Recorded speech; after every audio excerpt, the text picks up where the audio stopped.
साथियों नमस्कार।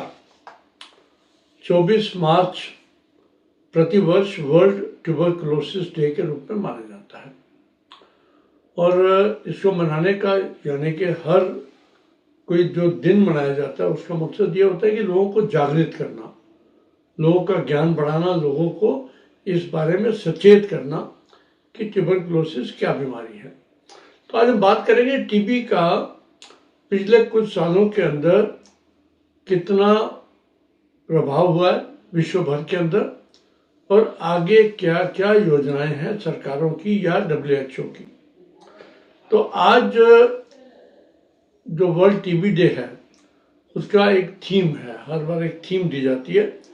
वो थीम है यस वी कैन, यानी कि हम कर सकते हैं, एंड टीबी को एंड कर सकते हैं। फिर लिखते हैं कमेंट, इन्वेस्ट एंड डिलीवर, यानी कि इसके ऊपर लोगों के कमेंट्स, लोगों तो जानकारी, इन्वेस्टमेंट, अपना सरकारों की इन्वेस्टमेंट होनी चाहिए, हेल्थ केयर सिस्टम की इन्वेस्टमेंट होनी चाहिए और उसके बाद डिलीवर, हर व्यक्ति तक इसकी डिलीवरी होनी चाहिए। तो ये ज्ञान सबसे बड़ी बात है इसके अंदर। अगर हम ज्ञान की बात करें तो पिछले बहुत सालों से वर्ल्ड हेल्थ ऑर्गेनाइजेशन लगा हुआ है कि इसके अंदर हमारे को विजय प्राप्त करनी है। भारत सरकार भी कमिटेड है। शुरू में 2025 का लक्ष्य रखा गया था, लेकिन कुछ कारणों से, जिनमें कोविड भी एक कारण था, कि ये बीमारी की जितनी हम उम्मीद करते थे कि विश्व भर के अंदर सरकारें कम कर पाएंगी उतनी नहीं कर पाई। ये बात सचमुच बिल्कुल मानने योग्य है। अभी भी विश्व का करीब 26% टीबी का बर्डन इंडिया में मिलता है। यानी अगर विश्व में 4 मरीज मिलेंगे तो 1 भारतवर्ष से मिलेगा और वो इसकी वजह से मृत्यु का भी एक बहुत बड़ा कारण देश भर के अंदर है। निक्षय पोर्टल, एक सरकार ने पोर्टल बनाया जिसके ऊपर के सभी प्राइवेट और सरकारी हॉस्पिटल्स को, डॉक्टर्स को एक पोर्टल दिया गया जिसके अंदर जो भी टीबी का मरीज प्राप्त हो उसको उसके अंदर डालना है। उसके 2 फायदे हैं। एक तो उसको हम ट्रैक कर सकते हैं, दूसरा हमारे को ये ज्ञान हो सकता है कि कितने केस कहाँ पर हो रहे हैं। उनको उस क्षेत्र के अंदर खास कर कुछ काम करना तो वो करें, प्लस उस व्यक्ति की पर्सनल तौर पर एक निगरानी की जा सके कि वो दवाई खा रहा है कि नहीं दवाई खा रहा, उसको न्यूट्रिशनल स्टेटस क्या है, और उसके साथ साथ उसको जो सरकार की तरफ से अनुदान प्राप्त होता है वो मिल रहा है कि नहीं मिल रहा। ये उसके पूरे के पूरे निक्षय पोर्टल का है। और इस साल के 81 दिन में, 81 डेज के अंदर 5,77,712 टीबी के केसेस को इस पोर्टल पर डाला गया, यानी कि रजिस्ट्रेशन इतना हुआ, जिसमें सबसे ज़्यादा यूपी का है 1,58,000, महाराष्ट्र का, बिहार का और मध्य प्रदेश का भी इसमें काफ़ी ज़्यादा आंकड़े हैं। अब ओवरऑल देखा जाए तो ये संख्या पिछले हो सकता है कुछ सालों से ज़्यादा हुई हो। कारण उसका ये है कि डायग्नोसिस ज़्यादा हो रहा है। डायग्नोस ज़्यादा होने के साथ साथ उनकी रिपोर्टिंग ज़्यादा हो रही है। जब रिपोर्टिंग ज़्यादा होती है तो ऑब्वियसली शुरू में हर बीमारी की संख्या बढ़ती है। तो ये जो इंक्रीज हो रहा है उसको हमें ध्यान से देखना होगा, सरकारों को इसके ऊपर काम करना पड़ेगा। जनवरी से सितंबर 2024 के बीच में 6,99,000 केस हुए, जो कि ये केसेस मैं जैसे बता रहा हूँ कि हेल्थ केयर एक सिस्टम को स्ट्रीमलाइन करने के लिए इन सब की गिनती होती है और इसके ऊपर डेटा के ऊपर काम किया जाता है। नेशनल इनिशिएटिव्स की बात करें, अगर भारत सरकार ने इसमें बहुत काम किया तो करीब ओवरऑल अगर आप देखें तो सभी स्टेट्स के अंदर इसमें काम चल रहा है। इवन प्राइवेट सेक्टर को भी इसमें इंक्लूड किया गया। पहले केवल सरकारी डाटा मिलता था, अब प्राइवेट हॉस्पिटल जितने भी हैं उनको भी इसके अंदर इंक्लूड करके उनका डाटा भी इकट्ठा किया जाता है।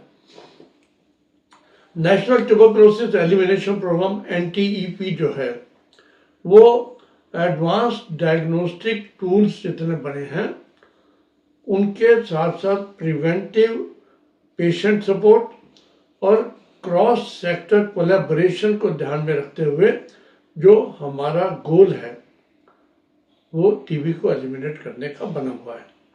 और इन चीज़ों को एक्सेलरेट करने के लिए मैं यहाँ पर यह भी बता देना चाहता हूँ कि पिछले कम से कम 20 सालों से हमारी सरकार अर्ली डायग्नोसिस के ऊपर काम कर रही है कि डायग्नोस जल्दी से जल्दी हो और उसका ट्रीटमेंट जो हो वो बहुत ही जल्दी इनिशिएट हो जाए। तो प्रॉम्प्ट ट्रीटमेंट जो है, क्योंकि जहाँ पर जल्दी इलाज शुरू होता है वहाँ पर पूरे इलाज की संभावना 100% बन जाती है, और जहाँ पर प्रॉम्प्ट ट्रीटमेंट मिलती है हम उसमें कॉम्प्लिकेशंस को भी रोक सकते हैं। तो ये एक सरकार का एक जो कैंपेन है उसका मेन फोकस जो है वो early diagnosis, prompt treatment, initiation, nutritional support. TB के मरीजों को प्रोटीन ज़्यादा मिलना चाहिए, उसकी डाइट के अंदर कैलोरीज भी होनी चाहिए, और उसकी डाइट, क्योंकि हम ये प्रोटीन जितने भी हैं ये उसकी व्यक्ति की जो बीमारी से लड़ने की क्षमता है उसको बढ़ाता है। और जो वल्नरेबल पॉपुलेशन जो मानी जाती है, जो लेबर क्लास लोग हैं, जो स्लम्स के अंदर रहते हैं, जो भीड़ भड़के के क्षेत्रों के अंदर काम करते हैं, या जो फॉर एग्जांपल ट्रक ड्राइवर्स हैं जिसमें HIV और टीबी के इकट्ठा होने की बहुत संभावना बनी रहती है।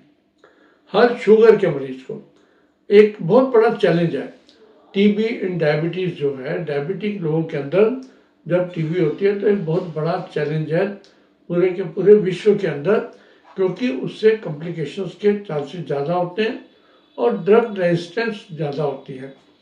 यहाँ मैं ड्रग रेजिस्टेंस इसलिए बात करना चाहूँगा कि पहली बात तो भारतवर्ष के अंदर मरीज आते लेट हैं, असहाय सा रहते हैं, खर्चा ज़्यादा होता है, जबकि उन्हें ज्ञान अब तक हो जाना चाहिए कि सभी सरकारी सिस्टम्स के अंदर टीबी की दवाइयाँ और टीबी का डायग्नोसिस फ्री है। उसके बाद जो लोग इलाज शुरू करते हैं और प्रॉपर नहीं करते, समय पर किसी ने 2 महीने किया, सिम्टम्स खत्म हो गए, बीमारी इलाज छोड़ दिया, किसी ने डॉक्टर की सलाह नहीं मानी, तो वो उन लोगों के अंदर जो ड्रग रेजिस्टेंट और मल्टी ड्रग रेजिस्टेंट ट्यूबरकुलोसिस है वो एक बहुत बड़ा चैलेंज है। उसके अंदर टीबी की दवाइयाँ जो हैं वो असर करना बंद कर देती हैं, उनको नई दवाइयाँ जो हायर लेवल की दवाइयाँ हैं उनको वो देनी पड़ती हैं, उसमें खर्चा ज़्यादा होता है, लेकिन वो भी सरकार अपनी तरफ से सबको फ्री देती है। ICMR ने जो अभी नए इनिशिएटिव्स लिए हैं जिसके अंदर की हैंड हेल्ड जो है एक्सरे डिवाइसेस हैं जिससे कि टीबी की डायग्नोसिस जल्दी से जल्दी हो सके, स्क्रीनिंग आराम से हो सके और उसकी एक्सेसिबिलिटी रिमोट एरियाज में भी की जा सके। ICMR ने ही एक कोलैबोरेशन के अंदर एक डीप एक्सरे चेस्ट का भी एक सिस्टम बनाया जिसके अंदर की छोटे से छोटा लक्षण भी हो, फेफड़ों के अंदर माइन्यूट इन्फेक्शंस को भी वो डायग्नोस कर सकती है वाया आर्टिफिशियल इंटेलिजेंस, एक बहुत बड़ा टूल है। उसके साथ साथ जो ट्रीटमेंट इनिशिएशन है वो देश के हजारों सेंटर्स के अंदर, हजारों सभी डिस्ट्रिक्ट्स के अंदर ये फैसिलिटी अवेलेबल है, ब्लॉक लेवल तक अवेलेबल है, जहाँ पर कि आप अपना इलाज फ्री में करा सकते हो और वहाँ रजिस्ट्रेशन के बाद आप जो सरकार का अनुदान प्राप्त होता है उसका भी यूज़ कर सकते हो। तो एक एफर्ट जो है जो विश्व स्वास्थ्य संगठन के माध्यम से सभी सरकारों ने माना है कि उसको करना पड़ेगा, जिसमें प्राइवेट सेक्टर हो, सरकारी सिस्टम्स हो, रिसर्च ऑर्गेनाइजेशंस हो, फार्मास्यूटिकल इंडस्ट्री हो, और ये सब मिलकर जनता के साथ कोलैबोरेट करके RWS के माध्यम से, NGOs के माध्यम से हम टीबी का डायग्नोसिस ठीक टाइम पे कर सकें और उसका इलाज शुरुआत कर सकें, ताकि हम ड्रग रेजिस्टेंट टीबी को कम करें और टीबी के साथ साथ शुगर और बाकी जो मरीज हैं जिनमें बीमारी की टेंडेंसी ज़्यादा होती है उनको भी ठीक कर सकें और ड्रॉप आउट्स जितने हैं उनको ड्रॉप आउट्स ना होने दें। तो साथियों, आज ये संकल्प लेने का दिन है पूरे विश्व को कि हम टीबी को हरा कर दिखाएंगे। टीबी हमने जीरो करनी है, एलिमिनेट करनी है देश के अंदर और विश्व के अंदर। उसी के लिए मैं आपसे प्रार्थना करूंगा कि इस वीडियो को अपने दोस्तों में शेयर करें ताकि अधिक से अधिक लोग इस जानकारी को प्राप्त करें। नमस्कार, धन्यवाद।